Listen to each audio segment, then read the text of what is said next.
আমাদের জীবনে এমন কিছু মানুষ থাকে তাদের সাথে রক্তের সম্পর্ক না থাকলেও তাদের সাথে একটা আত্মার সম্পর্ক থাকে, তারা কিন্তু আত্মার আত্মীয় হয়ে যায়। সো হ্যালো এভরিওয়ান, আসসালামু আলাইকুম, welcome back to my another blog. আশা করি সবাই ভালো আছেন, আলহামদুলিল্লাহ আমিও ভালো আছি। তো আজকের ভিডিওটা কিন্তু দুপুরে রান্না বান্না দিয়ে শুরু করতেছি। তো আজকে আমি রান্না করব সোনালী মুরগি, আলু দিয়ে রান্না করব আর সাথে একটু ডাল রান্না করে নেব। তো মশলা কষিয়ে কিন্তু আমি মুরগির মাংসটা দিয়ে দিলাম। মশলার ভিতরে এখন খুব ভালো করে একটু কষিয়ে নেব। মুরগির মাংসটা কষানো হয়ে গেলে আমি এখানে আলু দিয়ে দেবো, কারণ আলু ছাড়া তো মুরগির মাংস বা গরুর মাংস কোনোটাই আমার কাছে মনে হয় যে সম্পূর্ণ হয় না, কারণ আমার বাচ্চারা অনেক বেশি পছন্দ করে আলু। তো আলুটা দিয়ে আমি আবার একটু নেড়ে চেড়ে তারপর ঢাকনা দিয়ে খুব ভালো করে কষিয়ে নেব। আর পাশের চুলাতে আমি ডালও বসিয়ে দিয়েছি, একটু ডাল রান্না করে নেব। আমি তো প্রথমে ডালটা আগে সেদ্ধ করে নেব, সেদ্ধ হয়ে গেলে আমি পরে লবণ আর হলুদ দিয়ে ভালো করে ফুটিয়ে নেব। তো আমি ঢাকনাটা তুলে আবারও মুরগির মাংসটা খুব ভালো করে নেড়ে চেড়ে নিলাম। এরপর দিয়ে দিলাম ঝোলের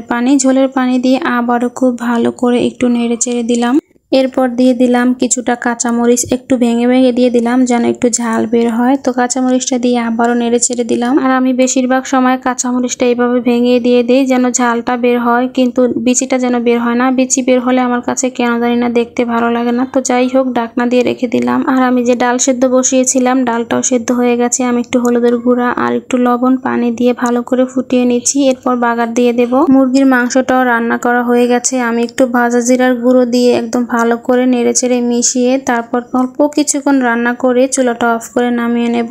আর এদিকে ডালটাকেও আমি রসুন আর পেঁয়াজ দিয়ে বাগার দিয়ে নিয়েছি। একদম অল্প পরিমাণ করে একটু ডাল রান্না করেছি শুধু আমার বাচ্চাদের জন্য। ওরা আবার আলুর সাথে ডাল দিয়ে ভাত খেতে অনেক বেশি পছন্দ করে। তো আমার দুপুরে রান্না বান্না কিন্তু শেষ। তো আজকে যেহেতু শুক্রবার, ভাবলাম যে আমার একটা প্রিয় মানুষের বাসায় যাব।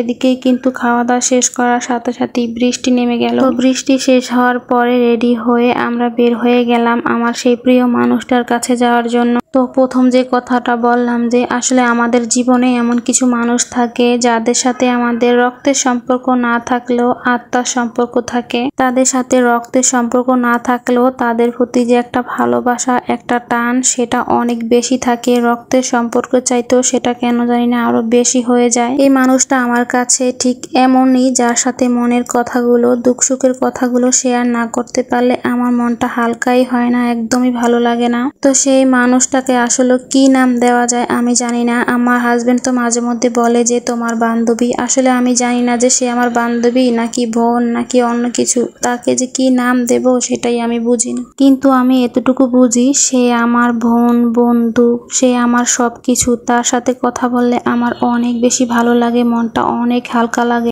তবে এতটুকু বলতে পারি সে আমার খুবই প্রিয় একজন মানুষ। তো এই যে খাবারগুলো দেখতেছেন, এই সবই কিন্তু সে আমাদের জন্য আয়োজন করেছিল। তো আজকের মতো ভিডিওটা এখানেই শেষ করব। সবাই ভালো থাকবেন, সুস্থ থাকবেন, আমাদের জন্য দোয়া করবেন। আল্লাহ হাফেজ আর জুম্মা মোবারক।